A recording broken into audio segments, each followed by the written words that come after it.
Omaly alady notokanana tamin'ny fomba ofisialy tany Mahajanga ny toeram-pilalaovana fanatanjahantena izay nasiam-panavaozana.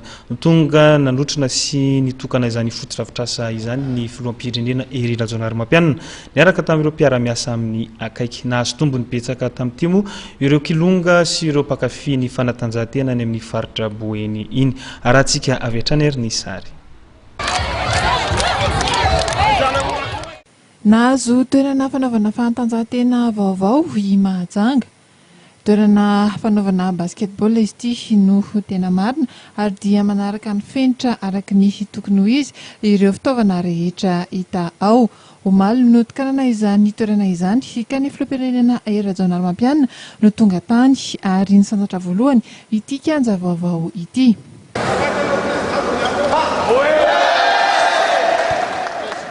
Tamin'izany ihany koa no nilazany fa dia tsy ho ela dia ho apetraka ihany koa ny dobo filomanosana vaovao ao anivon'ity toerana fanaovana fanatanjahantena manaraka ny fenitra ity.